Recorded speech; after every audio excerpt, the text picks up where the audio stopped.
and I know they never set. They never did, and the Mayan elders have just about had it with us Anglos saying this, quite frankly. So, anyway, yeah, I've been anticipating December 21st to come and go. There's been a lot of hysteria, and it's behind us, so it's time to move on to more serious things. That's right. That's right. And before we do, I wanted to just visit on why this date became such an apocalyptic doomsday date. Obviously, the Mayans did not say that, as we know. One of the things I came up with was that businesses, people that wanted to make money, just decided to prey on people's fears and encourage them to part with their money by preying on their fears. What's your feelings on that? Is that one of the reasons you think? Well, that would be part of it. There's agendas and there's hidden agendas, Tony. Yeah. Some of the people involved with the Mayan calendar disinformation, you look at their websites, it looks like something IBM or Ford Motor Company would do. Very slick, very professional. I have a webmaster and a website, and my friend Professor McCanny does. You can tell that we're obviously not putting big bucks into it. So there's a big clue there. When you see a website that looks like something from a Fortune 500 company connected to this, there's a clue that there may be something deeper and more evil, quite frankly, than what's obvious. We went through this before in 2003 with this elderly woman, I won't mention her name, who claimed to be in telepathic contact with alien beings. And they told her that in May of 2003, the 10th planet would come through our solar system, creating massive havoc. Of course, that came and went, and then once again, we saw efforts that appear to be backed up by some fairly deep pockets. There's a very strong interest among the powers that be, Tony, to have people get distracted and by these false dates, have the dates come and go, and then throw a lot of discredit to legitimate researchers like myself and you and Professor McCanny, my friend Steve Quayle and Stan Deo and others, so that people won't pay attention to the serious researchers. It's a little bit like the boy who cried wolf, right? It keeps crying wolf, and then people will, then when the real threat really appears, which is Planet X, which does exist, which your research and McKinney's and others have verified is coming, when the call goes out to pay attention to that, everybody, oh, that's another one of those 2012 things, ha, ha, ha, yeah. You know. I know. And it's another 2012 thing, another Y2K thing. Yeah. Make fun of it and then just disregard it. The boy who cried wolf. Yep. I have to admit, Tony, that they've been very largely successful. Yes, they have. They have. So now we're past it. It's time to move on to more serious things. The 10th planet is a clear and present danger, and it has already created a massive change in our world, that being the fact, and it is scientifically provable fact, that on June 12th, 2010, 2.5 years ago, the Gulf Stream stopped. I was just on the parking lot. I'm at a restaurant here locally talking with a friend. And he says, John, it's 65 degrees. There's bugs and flies out. It's 2 days before Christmas. What's wrong with this picture? You know? Yeah. But when the Gulf Stream stopped 2.5 years ago, Tony, it discontinued regulating the jet stream. And that's the connection there. And what it means to everybody listening to you and me down in Arizona and other places right now is the havoc this is already playing with agriculture, cattle raising, anything involving row crops, corn, wheat, rice, soybeans, barley, spelt, oats, and so forth. The grain farmers are in deep trouble. And that translates into dramatically increased prices for all food products. And that's where we are right now. We don't need to, and I know you get this all the time, Tony, people looking for a date on a calendar when they need to be ready. Right. We're already here. Right. The time is now. We're dealing with the effects of the 10th planet right now in our face with the fact, and it is a scientifically provable fact, that the Gulf Stream has stopped. And you look at grain futures, you look at cattle futures. Cattle futures for March, just 3 months away, are at all-time highs. All-time highs. You're going to see the same thing happening with grains, corn, wheat, rice, spelt, oats, barley. Yep. All-time highs for all the grains. There's grains, for example, they put wheat in tomato soup, Tony, as a thickener. You know, there's grains and things you would never suspect. Chicken, pork, and beef, they all consume grains. John, is the Gulf Stream stopping part of what's caused a lot of the brutally cold winters in Northern Europe, England, and the other countries that they've had the last couple of years? You're right. You're on the right track. And that happened within, well, first, of course, the Gulf Stream stopped in June. Just a few weeks later. Now, Moscow is a bit unique for a lot of reasons. One of the reasons Moscow is unique, they have accurate weather records going back a millennium, more than 1,000 years. There's very few places on the planet that have weather records going back 1,000 years. In June and July, or especially July of 2010, Moscow had the coldest winter in 1,000 years. Wow.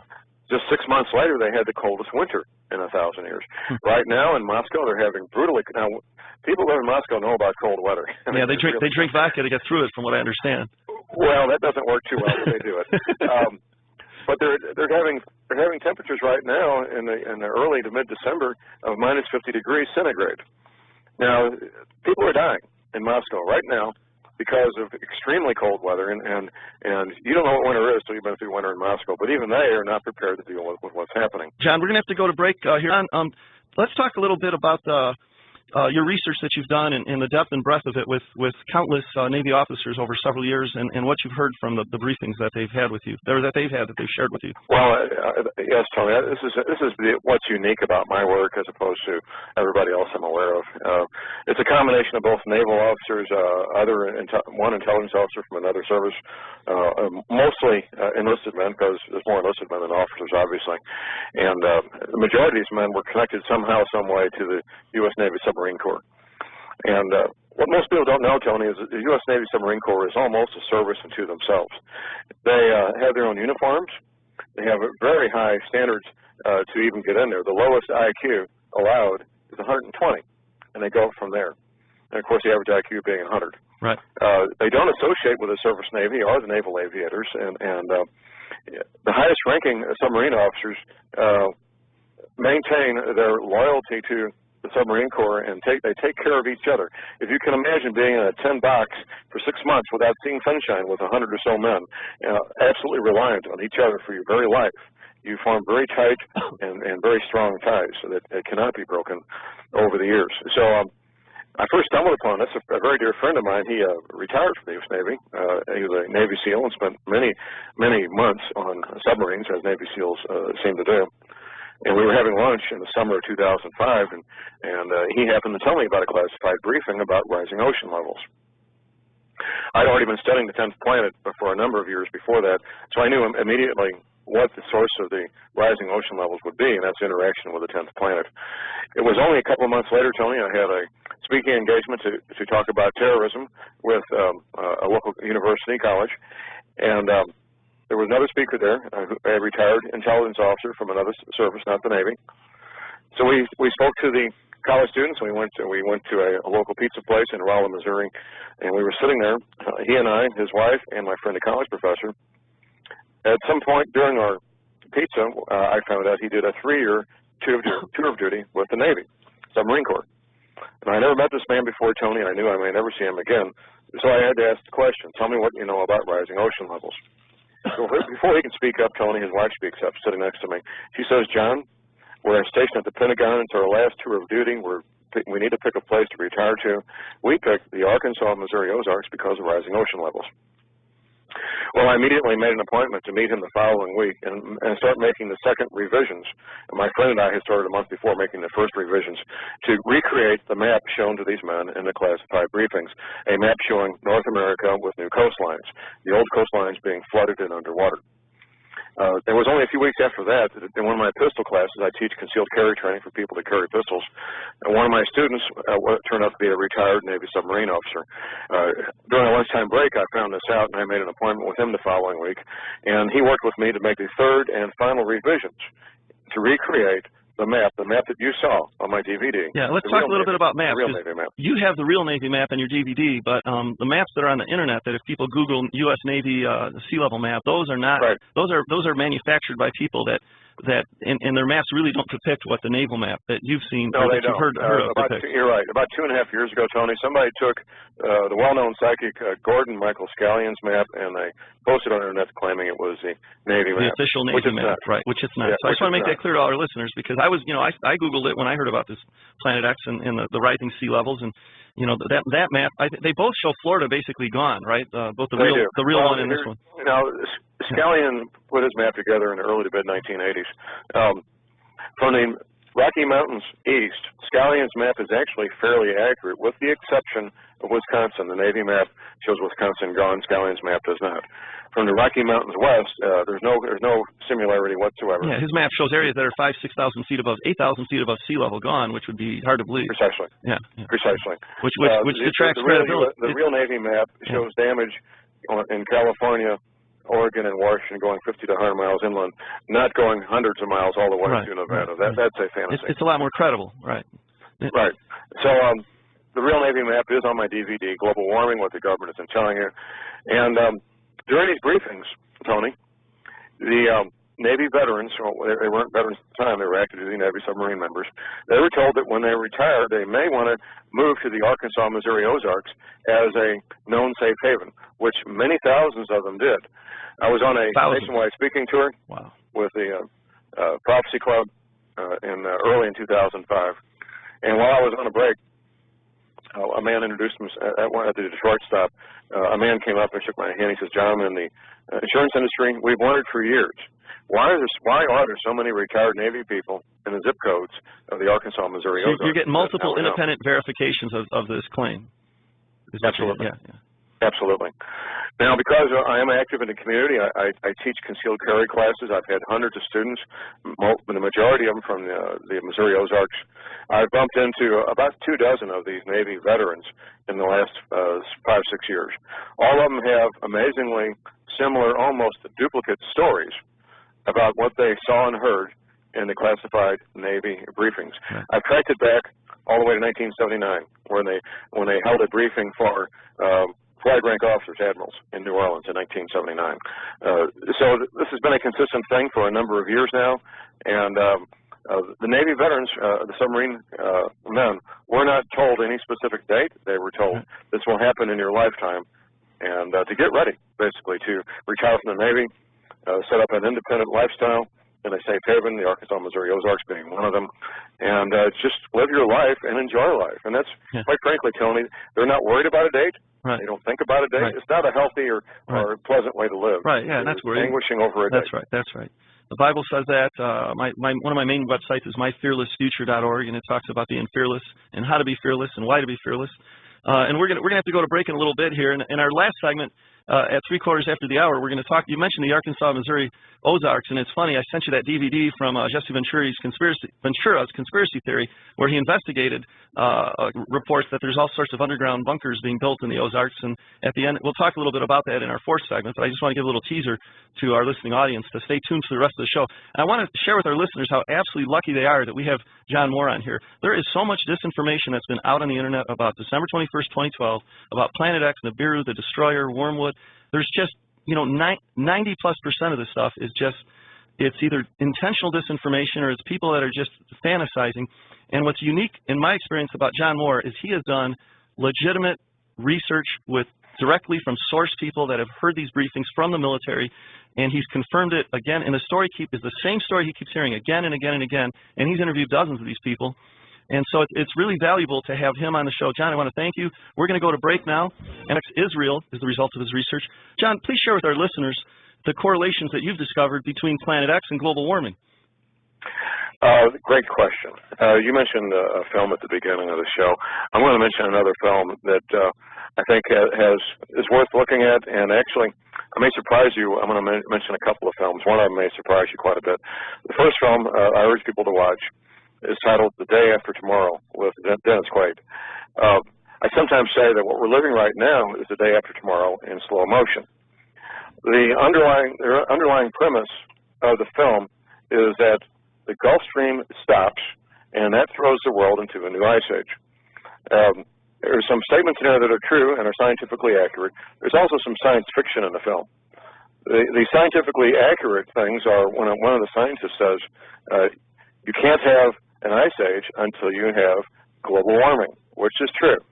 You have to have that first. You have to have global warming first before you can have an ice age. And that's what we're seeing right now. The planet is warming up. The reason the Gulf Stream stopped is because of fresh water being introduced into all the oceans that has reduced the salinity, reduced the salt content of the oceans. Salt water behaves differently than fresh water, Tony. And the engine that drove the Gulf Stream before it stopped, and there's still part of the Gulf Stream left, I should say, by the way, was the salt content of the water. And there's been university-level experiments that demonstrated several times with the same results, that if you move warm salt water through cold salt water, there will be a thermal barrier between the two, allowing the warm salt water to move in a continuous, unbroken stream through the cold salt water, which is what the Gulf Stream did for many, many centuries. When you introduce fresh water and reduce the salinity, that thermal barrier breaks down. That's what's going on in the Atlantic Ocean right now. At the moment, on December 23rd, 2012, the Gulf Stream comes up the east coast of the United States, past Florida, Georgia, South Carolina. It gets to about Cape Hatteras, North Carolina, starts going east by northeast. It goes out a few hundred miles, does a loop-to-loop, peters out, and stops.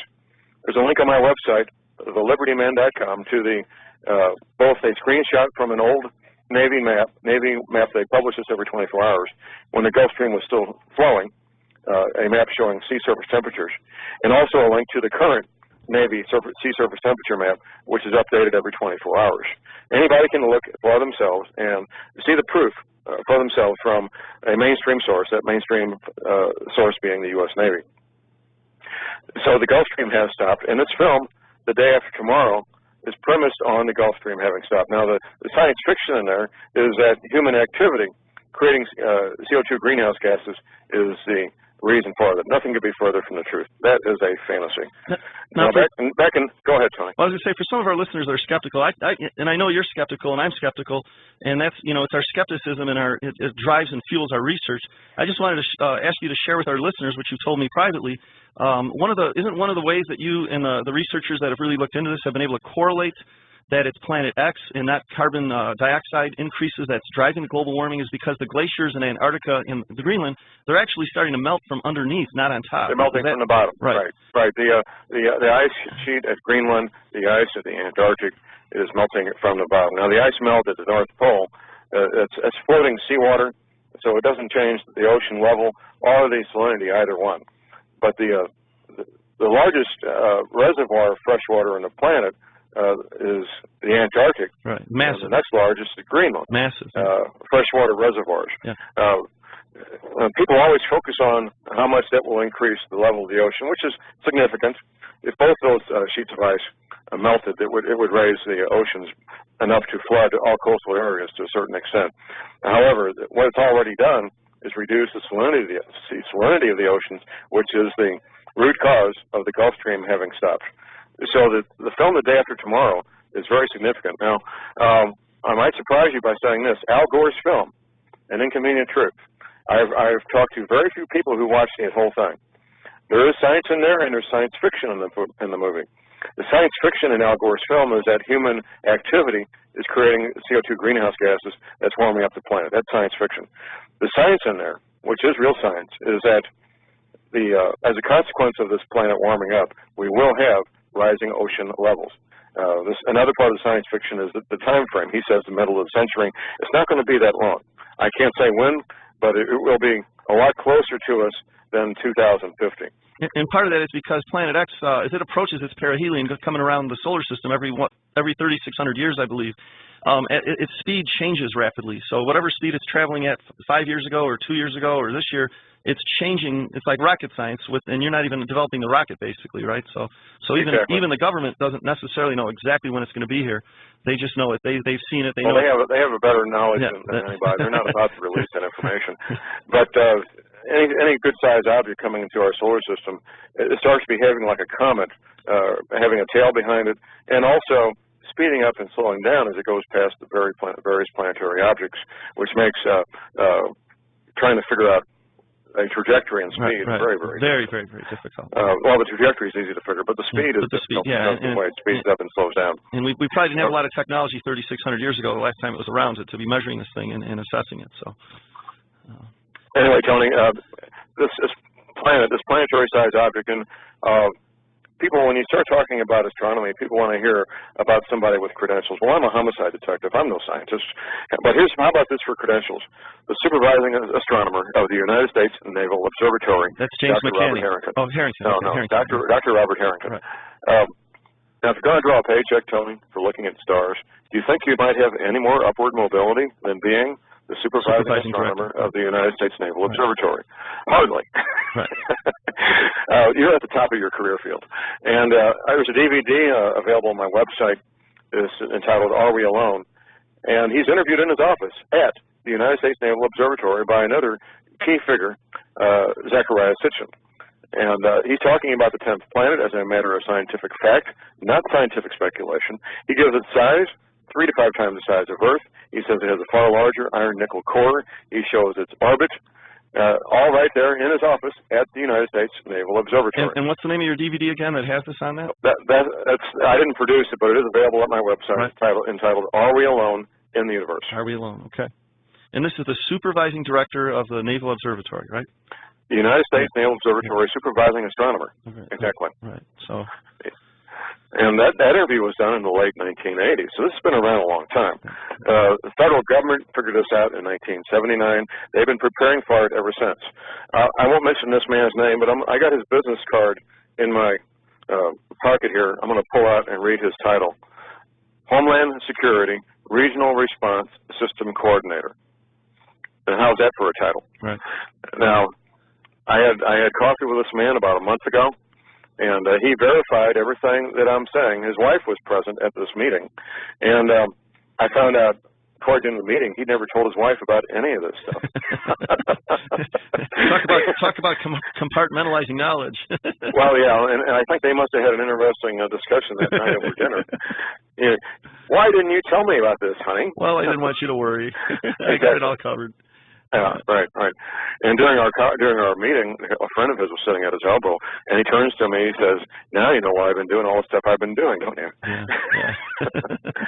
But among certain insiders in the intelligence community and Homeland Security, this is just as common as knowing about today's weather. Yeah. I mean, it is in certain circles, but the general public does not have a clue, and that's by design, Tony. And we're absolutely by design. We're going to hit on this a little bit in our last segment, but isn't it true that the government has built things under the Denver airport and Salt Lake and in the Ozarks and other areas to shift the operations that are moved enough dirt at the Denver airport to build a brand new Panama Canal. Yeah. And I remember as that thing was going up, it was over budget, it was taking too long, and my BS meter was starting to get active about, why is they didn't even need an airport. Yeah, and it was very, from an aviation point of view, it was not a good location to build one.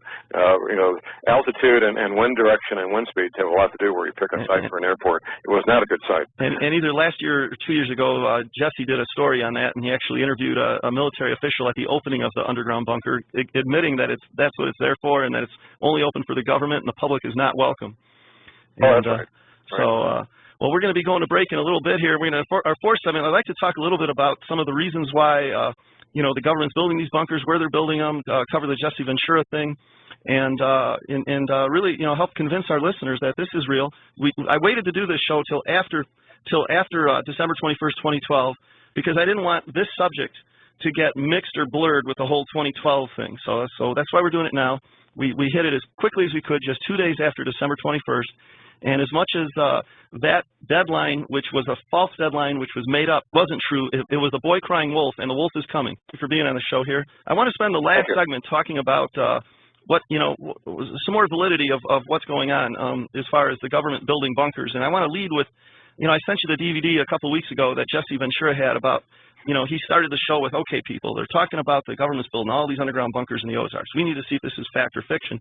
And at the end of the video, they show his TV crew driving through what are dozens and dozens of miles of underground bunkers with government, I don't know if they're government, they're semi-tractor trailers passing them. And these caverns were so voluminous that they had to speed up the video to make them effectively look like they're driving a couple hundred miles an hour, just like ESPN when a guy's running a touchdown back and they don't want to spend 9 seconds running the clip. They speed the guy up to make it only 3 seconds long. They showed minutes and minutes of this car driving at 40, 50 miles an hour through dozens of miles underground bunkers. I know you got a chance to look at that, and of course we all know about the Denver airport. There's Salt Lake. These are preparations they're making for a reason, and it ties into why they're stockpiling guns and bullets and all the other MREs. There's people, our listeners, if you're not into this, you can search this all out on the internet. It's all out there. It's just a matter of doing the research. And so tell us a little bit what you've discovered that we haven't already covered on that. Well, first of all, Missouri is my home state, and much of the state has a lot of limestone. Limestone's a relatively soft rock that's easy, relatively easy and inexpensive to make these man-made caverns that are used for the storage and other purposes. They're very secure and relatively easy to climate control, since you have a constant temperature of 55 degrees without doing anything. Right. There's some of them in the Ozarks. There's also a much larger complex up near Kansas City. I saw the Ventura show, and thank you for sending that to me, Tony. Now everybody knows what I've been saying for years, is that the Arkansas-Missouri Ozarks is one of the known safe havens for the following reasons. First of all, altitude above sea level. Second, distance from major bodies of water. Third, a fairly long growing season, a very relatively short, mild winter. Plenty of water for growing crops. A relatively homogeneous population. No major cities in the Arkansas-Missouri Ozarks. Springfield, Missouri is the largest city, it being 250,000 people. For all those reasons, the Arkansas-Missouri Ozarks has been designated one of the known safe havens by the U.S. Navy. And now that Ventura put out his show, millions of people know the same thing. Yeah, and it's on YouTube for those of you that missed it on True TV. And as you said, many of the dozens and dozens of these military people you've talked to have corroborated that the military's told them, hey, buddy, when you retire, you know, a nice place to plan and hanging out to get through what's coming is the Arkansas-Missouri Ozarks, right? That's right, absolutely. Yeah. It's a vast area. It's a vast area comprising tens of thousands of square miles. Just one county.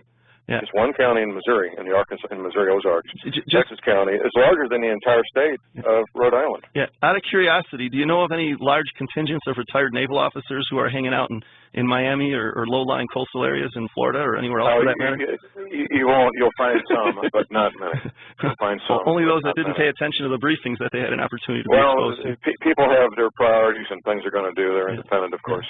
But the real concentration of retired Navy personnel is in the Arkansas-Missouri Ozarks. So I'd like to summarize for our listeners. This is one of the most important shows we've had. And to summarize, Planet X is real based on the wide body of research you've done, and it's corroborated with Robert Harrington, James McCanney, who we haven't talked about. We should probably bring him into this a little bit. And it's the 10th planet. What did you say? It was 5 times larger than Earth? Well, Dr. Harrington said 3 to 5 times. 3 to 5 times. Earth. And it's periodically visits us every 3,600 years, from what I understand. It's on an elliptical, not a circular orbit. And it is the cause, based on the research you've done, for global warming, potential for rising sea levels, stopping the Gulf Stream. And we don't know when it's going to hit, but it's supposedly going to bring a haymaker when it does. Is that correct? Well, that's the precedence, Tony, is that when it comes through our solar system, it creates havoc on our planet. There is precedence for a shift of true north, not magnetic north, which is already changing dramatically, but a shift of true north. And what it does is magnetic north moves in a certain direction for many, many decades and centuries, and then true north catches up in a matter of 24 to 48 hours. And when that happens, that will cause the bulge of water at the equator. And this is common knowledge in every geology department at every university. The bulge of water, not quite 500 feet above what we call sea level measured at Cornwall, England, to shift and flood all coastal areas worldwide. That's what will happen. Yeah. Is there anything else you want to share with us in the last few minutes? I know we haven't really talked much about James McCanney. Well, Professor McCanney is a regular guest on my show, usually Wednesday mornings if he's available. He has his own website. There's a link on my links page, Tony, to Professor McCanney's website. He has his own radio show every week, and he is doing some guest appearances, and I can help you get him on your show if you like. Yeah, I think I'd like to do that. Is there anything that he's discovered that we haven't already covered in our show so far? Well, there's a lot. He's a credentialed astrophysicist, and given the time, we could not do it justice in the time we have left. Well, I know he's also featured on a History Channel 6-part special called Countdown to Apocalypse that started on November 9th. I only found out about that about a week ago, and I actually recorded the last episode, and I haven't had a chance to watch that. But just like a lot of things that are on the TV ending up on YouTube, so if people want to look for a program called Countdown to Apocalypse on the History Channel, apparently Jim's website says that he's featured on most, if not all, of those episodes, and it's talking about a lot of this subject matter. And Professor McCanney and myself, we're both featured in the Japanese equivalent of 60 Minutes. We don't know when it's going to be broadcast, but he and I both spent a lot of time with the Japanese film crews. So a couple other things I wanted to chat about in the last few minutes we have here. considering all the body research you've done, again, we don't want to put fear in people's minds, but we do want to at least give them the opportunity to have the exposure to some knowledge that they may not be able to obtain from official government or media sources. So knowing that Planet X is coming without necessarily knowing when it's coming, what are some of the things that you're going to look for to have an idea of when it's a little closer? I think at one point you had mentioned maybe the government may start pulling some people out of low-lying coastal areas ahead of this coming to preserve their lives. Right. Well, it's the nature of any large organization to take care of their own. Right. And we've been getting sporadic reports of the military bases in these coastal areas, of them moving out equipment and supplies under cover of darkness. As you might imagine, it's a logistical nightmare. Yeah, it's a cloak and dagger. At the Norfolk Naval Shipyard, for example, which is the world's largest naval shipyard, they're frantically working to get the ships that are in dry dock seaworthy and out to sea where they'll be safe, as opposed to being helpless victims in dry dock. Right. These other bases, Camp Pendleton, Camp Lejeune, which are both on the east and west coast, Fort Bragg, North Carolina, which is only about 200 feet above sea level, not far from the east coast. All these places we're looking at supplies and equipment being moved under cover of darkness. They can move the men relatively quickly at the last minute because men can get up and walk, but supplies and equipment cannot. Yeah, especially dry dock ships. Yeah. Exactly. So these large, heavy, expensive pieces of equipment and all the supplies they've got, they're being moved inland to safe areas, to Fort Campbell, Kentucky, and other places that they regard as being safe. And just to be the skeptic with the last 2 or 3 minutes we have here, people might wonder, well, why wouldn't the government tell us about this? Well, one of the reasons is they want to avoid panic, and they want to keep the economy going as best as they can keep it limping along. And if people that live in low-lying areas knew that Planet X was imminent, they would intelligently close up their businesses. Normal activity. Yeah. The federal government relies on UPS and FedEx for spare parts and logistics, just like you and I do. That's right. And they want everything working normally until the very last minute. Right up till the end. That's right. Exactly. And of course they would do that. Yeah. They'll continue to do that up until the last minute. All right, so I want to finish up. I want to mention your website again. We have John Moore as our guest. He's done exhaustive research on Planet X, global warming, and rising sea levels, and also the Gulf Stream stoppage. His website is called www.thelibertyman.com. From that website, you can order a number of DVDs, including his personally created one called Global Warming, What the Government Isn't Telling You. I've seen it, and I strongly recommend it for our listeners. There's another DVD on there by Robert Harrington. I believe it's called The Day After Tomorrow. No, that's the movie. It's Are We Alone? That's the movie. Are We Alone? Right. Are We Alone? All right. This is great stuff. I also want to take a quick mention of our next week's show. We're going to take a little breather from this 2-week apocalypse talk that we've had, and we're going to have Chef Tess, who's the corporate chef of Honeyville Farms, to share some holiday recipes made from prepping food sources. She's a delightful woman. I've met her at a lot of these trade shows, and we're going to have Chef Tess on next week. Well, John, we're just about out of time. I want to thank you again for being on the show. Again, you're welcome, Tony. For people who have just joined us, Planet X is real. Now that we're past December 21st, 2012, we can really start to pay more attention to this. And John Moore's website, thelibertyman.com, is a great place to go. Well, John, thanks so much for being on the show, and we'll look forward to having you again.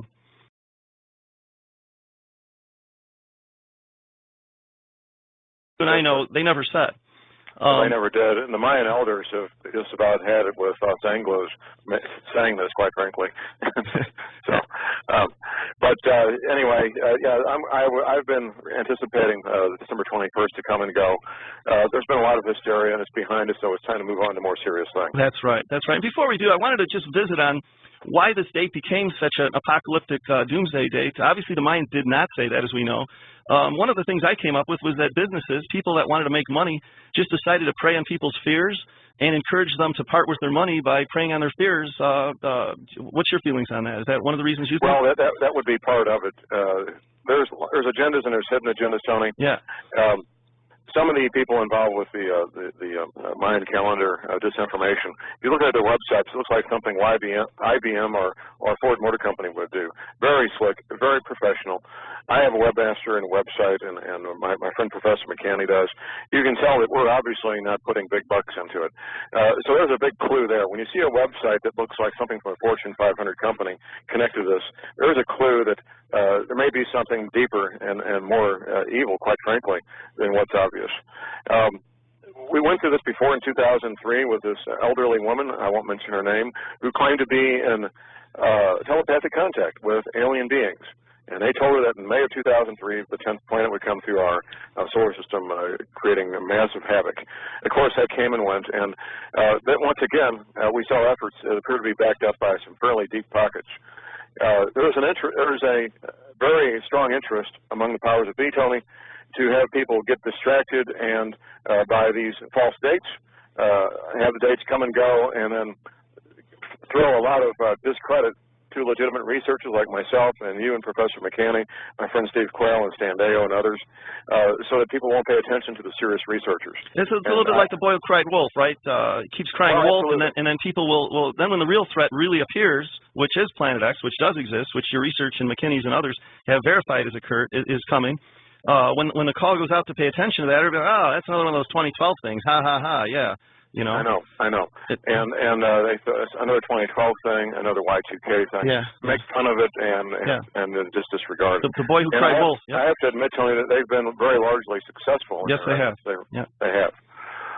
So now we're past it. It's time to move on to more serious things. The 10th planet is a clear and present danger, and it has already created a massive change in our world, that being the fact that it is scientifically provable fact that on June 12th, 2010, 2.5 years ago, the Gulf Stream stopped. I was just on a parking lot. I'm at a restaurant here locally talking with a friend. And he says, John, it's 65 degrees.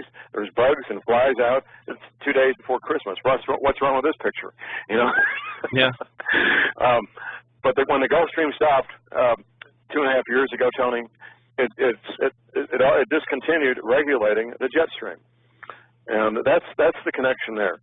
And what it means to everybody listening to you and me down in Arizona and other places right now is the havoc this is already playing with agriculture, cattle raising, anything involving row crops, corn, wheat, rice, soybeans, barley, spelt, oats, and so forth. The grain farmers are in deep trouble. And that translates into dramatically increased prices for all food products. That's where we are right now. We don't need to be, and I know you get this all the time, Tony, people looking for a date on a calendar when they need to be ready. Right. We're already here. Right. The time is now. We're dealing with the effects of the 10th planet right now in our face with the fact, and it is a scientifically provable fact, that the Gulf Stream has stopped. And you look at grain futures, you look at cattle futures. Cattle futures for March, just 3 months away, are at all-time highs. All-time highs.